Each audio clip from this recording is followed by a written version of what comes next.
Sobre essa discussão teórica que eu acabei de desenvolver no vídeo anterior, a gente vai especificar melhor falando sobre processos adiabáticos. É uma transformação muito importante dentro da termodinâmica e que explico melhor no decorrer do vídeo. Quando o trabalho é realizado sobre um gás comprimindo-o adiabaticamente, o gás ganha energia interna e se torna mais quente. Adiabaticamente significa que não tem troca de calor, ok? Então a gente analisa a energia interna e o trabalho realizado pelo gás. Quando um gás é comprimido, diminui de volume ou expandido, aumenta de volume, de forma que nenhum calor entra ou saia do sistema, esse processo ele é dito adiabático. Mudanças adiabáticas de volume podem ser alcançadas realizando o processo de maneira rápida, abrupta, de modo que esse calor ele tenha pouco tempo para entrar ou sair do sistema, ou isolado termicamente de um sistema do seu entorno. Mas vamos lá então. Eu falei que da imagem da bomba de pneu, né? Tá ela aqui. Faça trabalho sobre uma bomba pressionando o pistão para baixo e o ar vai ser aquecido. Então perceba, dentro aqui do pistão vermelho, né, a gente tem ar. Quando o pistão ele é pressionado pelas suas mãos, esse ar que está aqui dentro, devido à rápida compressão do pistão, esse ar ele vai diminuir de volume e vai aumentar de temperatura, ok? Quando esse ar, quando esse pistão diminui de volume rapidamente e esse ar ele é forçado para dentro do pneu, se você fizer isso sucessivas vezes, é até fácil de você perceber que esse pistão aqui ele vai esquentar. Ah, mas adiabaticamente significa que não tem troca de calor. Por que o pistão esquentou? Por exemplo, porque tem atrito entre a parede do pistão e a parede do êmbolo, ok? Então, esse atrito de esfregar um objeto, um material no outro, pode fazer o aquecimento, mas do ar com as paredes desse êmbolo em vermelho, não tem troca de calor, ok? Que isso fique claro. Um exemplo comum de um processo quase adiabático é a compressão e a expansão de gases nos cilindros do motor de um automóvel. A compressão e a expansão ocorrem em apenas alguns centésimos de segundo, rápido demais para que a energia térmica saia da câmara de combustão. Para compressões muito altas, como as que tem no motor de diesel, as temperaturas são suficientemente altas para inflamar a mistura de combustível sem uma vela de ignição. Motores a diesel não possuem velas de ignição. Então, queridos, aqui tem uma imagem do que a gente está falando, né? A gente tem aqui um êmbolo móvel que sobe e desce. Nós temos também uma mistura que vai ser injetada por uma válvula e ser mandada embora por outra. Então, a gente tem uma válvula de admissão e uma válvula de escape. Aqui no meio tem uma vela que vai dar ignição para que essa explosão ela aconteça. E isso vai formar um ciclo, ok? Então a gente tem combustível misturado com ar é injetado dentro do cilindro. Então perceba que a gente tem a válvula da esquerda aberta e é pulverizado aqui dentro uma mistura, um borrifo de combustível com ar. Essa biela, ela força a câmera aqui para cima, essa mistura ela é pressionada e aí a gente vai para o segundo ciclo, né? No segundo ciclo, agora as duas válvulas estão fechadas. Nós vamos agora fazer a compressão do sistema. Então, o pistão, ele vai comprimir a mistura subindo, e isso vai acontecer adiabaticamente, sem transferência de calor.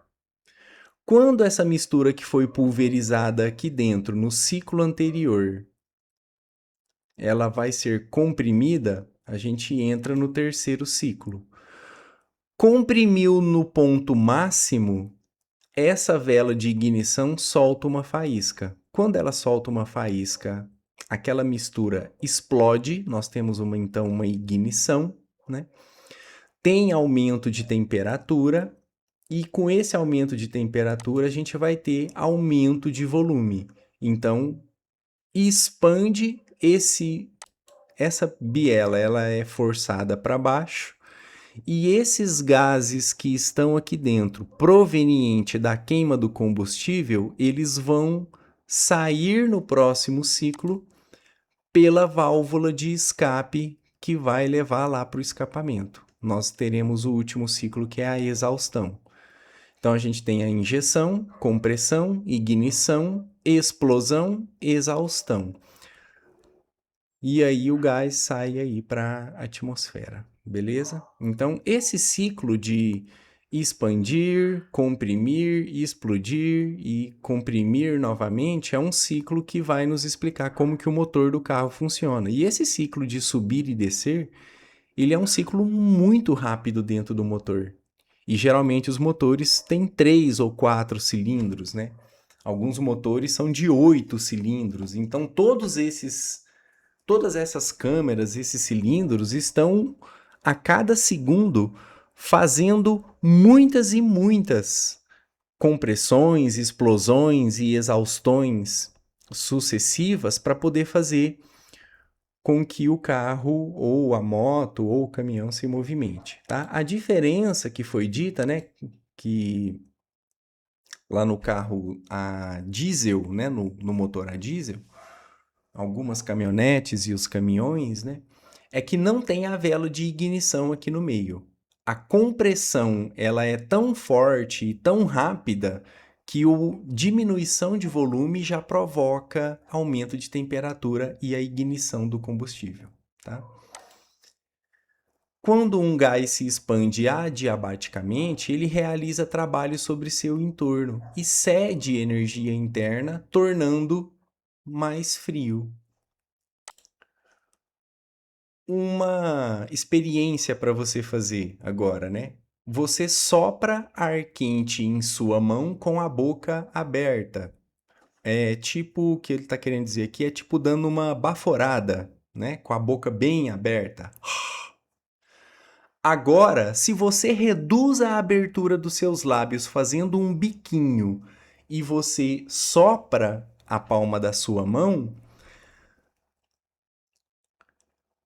nós vamos ter então uma expansão adiabática e o ar é resfriado. Então perceba como que se comporta a sua boca em relação ao que você está sentindo em relação à sua mão, né? Quando você tem a boca bem aberta, esse ar ele vai se expandir bem rapidamente, você vai ter a sua mão aquecida. Quando você fecha a sua boca, esse ar ele sai com mais velocidade, ele sai comprimido, você vai ter o ar, depois de sair pelo biquinho da sua boca, ele vai se expandir pela atmosfera, vai bater na sua mão e sua mão vai ser resfriada, beleza? Mas vamos lá, falando sobre calor e temperatura. A temperatura do ar pode ser alterada adicionando ou subtraindo calor, alterando a pressão do ar ou por ambos os métodos. O calor pode ser adicionado pela radiação solar, processo de propagação da energia, pela radiação de ondas longas do nosso planeta, pela condensação ou pelo contato com o solo quente. Então, tem muitas maneiras para se adicionar calor a uma substância, né? O calor ele pode ser subtraído, agora retirado pela radiação para o espaço, pela evaporação da chuva que cai, pelo ar seco ou pelo contato com superfícies frias. para muitos processos que acontecem na nossa atmosfera e que vão definir o nosso clima, a quantidade de calor adicionado ou subtraído é pequeno o suficiente para que o processo seja quase adiabático, ou seja, sem troca de calor. Nesse caso, um aumento da pressão causará um aumento da temperatura e vice-versa, que é o que geralmente está acontecendo na atmosfera. Pressão e temperatura variando sem troca de calor. Temos então uma forma adiabática da primeira lei. Mudança de temperatura do ar é proporcional, diretamente proporcional a essa mudança de pressão que acontece na atmosfera. Falando agora sobre pressão e temperatura, né? O comentário anterior foi sobre calor e temperatura. Processos adiabáticos na atmosfera ocorrem em grandes massas de ar. Se esses processos ocorrem nas massas de ar, grandes massas de ar, que têm dimensões quilométricas, né? Estou colocando aqui de novo um desenho, né, de nuvens a diferentes altitudes, mostrando que conforme aumenta a altitude, a temperatura está caindo cerca de 10 graus, ok? Chamaremos essas massas de ar de blocos. À medida que um bloco de ar sobe pelo lado de uma montanha, sua pressão diminui, permitindo que ele se expanda e se esfrie. A pressão reduzida resulta em uma temperatura reduzida. Então, ó, bem aqui embaixo, nós temos uma pressão maior, maior temperatura. Subindo 1 quilômetro, diminuiu a temperatura. Subiu o outro quilômetro, diminui a temperatura mais um pouco. Então a gente percebe que tem, de acordo com o aumento da altitude, uma diminuição de temperatura considerável e constante, né? Então daqui para cá diminuiu 10, daqui para cá diminuiu 10 graus Celsius, daqui para cá diminuiu 10 graus Celsius, e toda vez que você sobe 1 quilômetro, está diminuindo 10 graus Celsius. Isso é na média, tá? Isso não quer dizer que é fixo. Isso depende também de outros fatores, como a densidade do ar e os seus componentes da atmosfera. Uma atmosfera muito poluída não vai obedecer tão rigorosamente a esse processo linear, ok? Então vamos lá. A temperatura de uma massa de ar seco se expande adiabaticamente, ou seja, sem trocar calor. Muda cerca de 10 graus Celsius por quilômetro de elevação. O ar que flui sobre as montanhas ou sobe em tempestades ou ciclones pode mudar de altitude por vários quilômetros. O ar a 25 graus Celsius ao nível do solo estaria, por exemplo, a menos 35 graus Celsius a 6 quilômetros de altura. Se o ar a menos 20 graus Celsius a uma altitude de 6 quilômetros descesse até o solo, a sua temperatura iria para 40 graus Celsius. Aqui a gente tem uma imagem mostrando essa questão, né, da troca que acontece do ar com a questão da sua umidade, da sua temperatura. Um exemplo desse aquecimento adiabático é o Chinook, né? Essa massa de ar que tem esse nome. Um vento quente e seco que sopra das montanhas rochosas através de grandes planícies. O ar frio que desce pela encosta das montanhas é comprimida em um volume menor e é significativamente aquecido. Comunidades no caminho desses ventos, chamados Chinooks, experimentam climas relativamente quentes no meio do inverno. Então, olha só, desenho mostrando aqui para a gente. Então, a gente tem ar quente e carregado de umidade. Esse ar quente, quando vem subindo a encosta de uma montanha, essa umidade vai se condensando e ele vai resfriando, perde temperatura, perde umidade, passa para o outro lado, ainda com um pouco de umidade, só que mais frio. desce aquecendo, e esse vento que vem se aquecendo para uma altura menor, né? Ele vem com um ar mais seco, porque ele perdeu umidade anteriormente. E esse vento seco e quente que vem aqui para o outro lado é o que a gente está chamando de vento Chinook, um fenômeno climático aí bastante conhecido nessas regiões de encosta de montanha.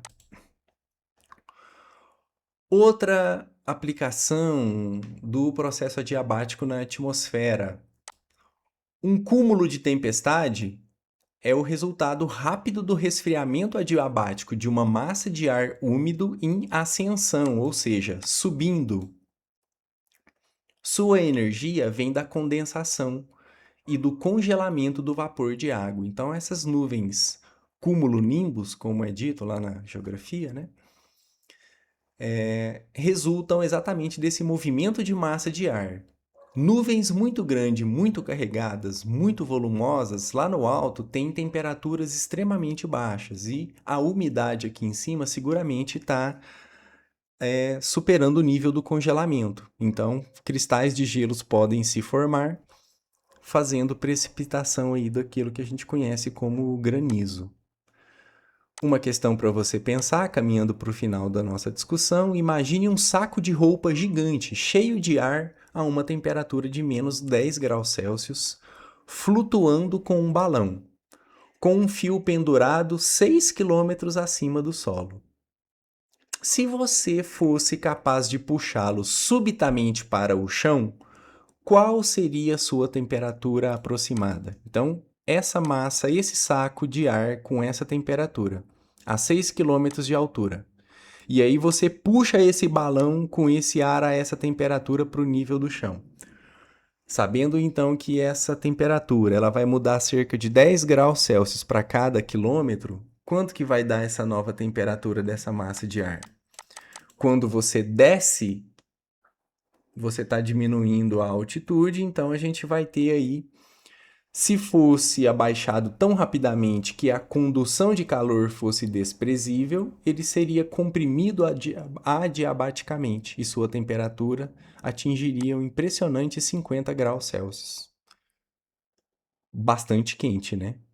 Vento quente é bem incômodo para a nossa sensação térmica. Bom, finalizando aí com a pergunta, deixa respondido: qual é o efeito da compressão adiabática em um gás? A gente se encontra no próximo vídeo. Valeu!